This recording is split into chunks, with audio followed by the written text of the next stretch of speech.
rub is the most important thing on the Porterhouse. The very core ingredient is the Berbere spice blend. It's an Ethiopian spice blend of different chilies and spices, so it gives you just the right amount of heat where it's still delicious. A little bit of kosher salt, black pepper, garlic powder, and onion powder. Again, you want to make sure to sufficiently pat the steaks dry. It's a pretty big steak, so you want to give it about 35 to 45 minutes to allow it to come up to room temp. The most ideal cooking method for this steak is giving it time for the fat to render down in the meat. So we're going to do a reverse sear and start it out in the oven. Every steak, in my opinion, needs a great sauce. So we're gonna up the game, up the ante with my collard green chimichurri. We're gonna blanch off some collard greens and we're gonna whip that up and make a traditional chimichurri, but with the inclusion of the greens. So you got your blanched collard greens, you got your parsley, you got your garlic, you got your vinegar, you got your oil, and season to taste. As simple as that. You wanna infuse flavor, so it's important, salt your boiling water. And then we want to go ahead and just put the collard green leaves into the water like so. Now you know I'm all about the flavor, and you got to have a side as well. So we're making a curried shrimp pearl pasta. I'm a lover of all curry. It adds nice warmth, nice flavor, and also a really attractive yellow hue to that pearl pasta. And shrimp, surf and turf, you had me at shrimp. I'm going to add some chopped yellow onion, red bell pepper, a little bit of garlic, because everything is better with minced garlic. Make sure to always saute and cook the spice blend, because that's gonna revive all those flavors that are in there. You wanna always toast your pasta, because toasting it allows for a slight nuttiness and deliciousness to develop, and also impart some of the color from that curry. All right, so you let that pearl pasta toast for a minute, and then you want to pour in your chicken stock. The chicken stock is going to cook the pearl pasta, but also add flavor. All right, we're going to go ahead and saute off our shrimp. All right, so I have some shrimp right here, a little salt, a little pepper. That's it. You want to make sure to drain the water. Again, you want to always lay your ingredients, whether it be steak, whether it be seafood, away from you, so the oil is not splashing back at you. When the collard greens are done, it's nice, it's al dente, it's cooked through, it's tender.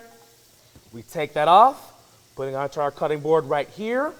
I just want to go ahead and do this a coarse chop on there to get a nice uniform size once you start to puree all your ingredients together for the chimi. Okay, we have that. I'm gonna jump right over here real quick. I'm gonna tend to my shrimp. All right. While that shrimp finishes off, I'm gonna tend to the chimichurri. Over here to our food processor.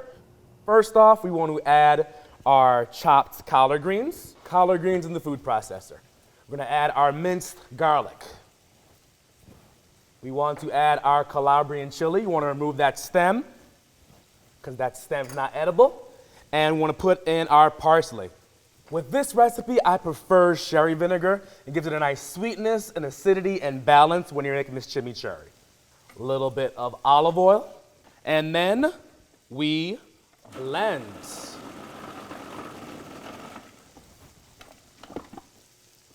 All right, see what we have here. Okay, that looks absolutely perfect and magnificent.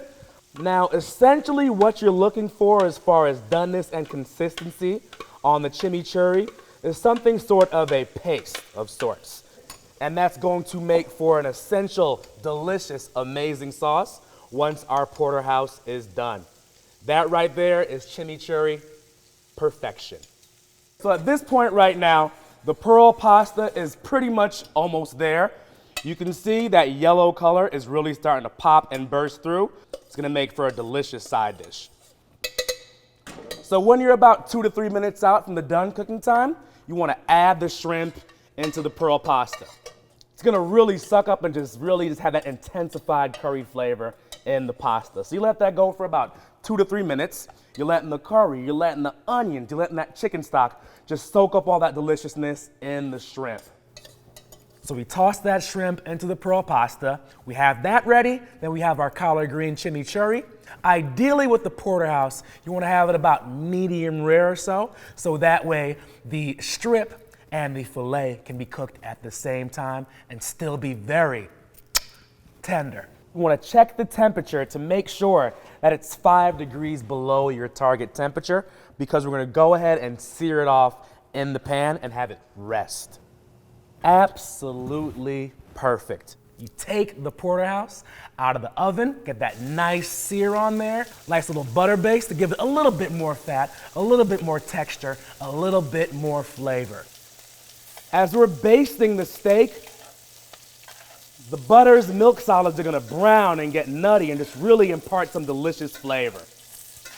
You put the pearl pasta with the shrimp, that curry pearl pasta on the base of the plate. Then you jump right into the Porterhouse. You slice that into little 1-inch medallions. It's great for sharing, or if you have a big appetite, feel free to devour the Porterhouse all by yourself. Then you go ahead and put some of that collard green chimichurri, a little drizzle of olive oil if you want, an abracadabra African spiced rub Porterhouse like you've never had before. So good.